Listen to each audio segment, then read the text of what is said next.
Now, some people may be wondering, are we close to a world war? The experts I spoke to, they feel we are not close to a world war because a world war would require two superpowers to be at war, two superpowers or more and their allies. And Iran is not a superpower. And their allies, just as an example, like Russia, at one point you may have looked at Russia as a superpower, but we have learned through this Ukraine war that they aren't as strong as they once were in terms of military. So they too may not be so much of a superpower.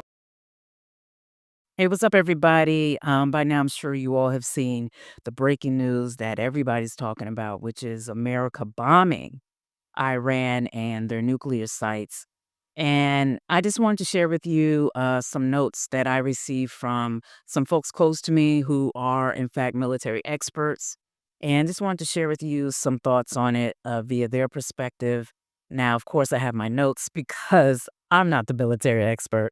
But yeah, just wanted to share some thoughts and, share with my audience. So first, we all heard from Trump just recently.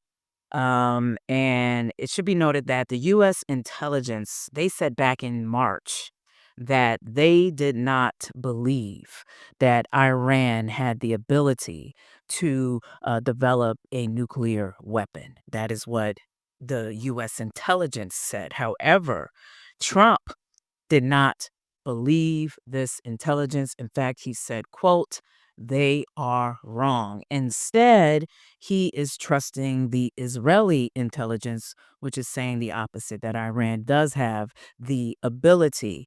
And it should be noted that it is the opinion of some of the folks that I've spoken to that Trump is likely, what he's trying to do is he's trying to force Iran into the negotiating table so that some type of peace agreement can be established between Iran and Israel, etc. So that's what his agenda is. But his end game is he actually wants to win. This is their opinion. He wants to win a Nobel Peace Prize. Yes, Donald Trump wants to win a Nobel Peace Prize in their opinion. And you can say likely because who has a Nobel Peace Prize? Barack Obama. So there you have it. You can think of that, whatever it is you will. Now, uh, number two, obviously, with this action being taken by the U.S. government, we have some concerns about what this will mean for us here in America.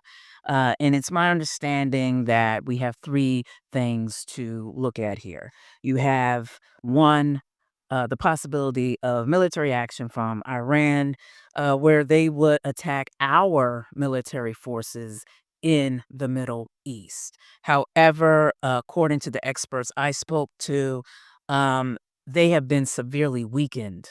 Their military, the Iran military, has been severely weakened by the Israel attacks. So they may not have much force there. But then you have proxies, which would be military forces in the region who may share in some of the ideologies of Iran. Now, these proxies, they could also attack our military forces in the Middle East. And these proxies include the Houthis or the Hezbollahs or others, just as examples. But the key is they too have been significantly weakened. So that may not be as likely either. But that brings us to number three, and that is what could happen on our American soil. You have, of course, the possibility of foreign terrorists or lone wolves out here who could just be in any city or anywhere in the world and attack us or others around the world. So that is a legitimate concern.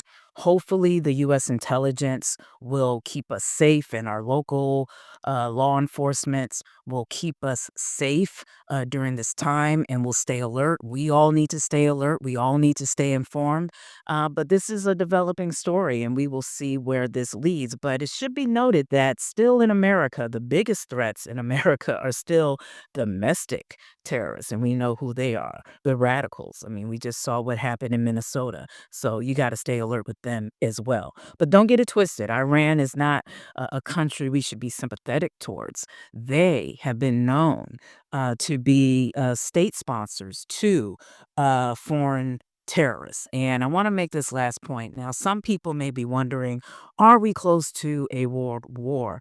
The experts I spoke to, they feel we are not close to a world war because a world war would require two superpowers to be at war, two superpowers or more and their allies. And Iran is not a superpower. And their allies, just as an example, like Russia, at one point you may have looked at Russia as a superpower, but we have learned through this Ukraine war that they aren't as strong as they once were in terms of military. So they too may not be so much of a superpower now. If we're dealing with China or North Korea, countries like that, we may have some concerns, but that does not seem to be the issue here. And you have to keep in mind that a world war hasn't happened since the 1940s. So we likely aren't seeing that with this. But again, the biggest concern likely is what will this mean when it comes to those lone wolves, those people who share in those Iran ideologies, who may be right here in our soil and ready to attack us. So again, stay alert, stay informed. I'll check you later. Peace.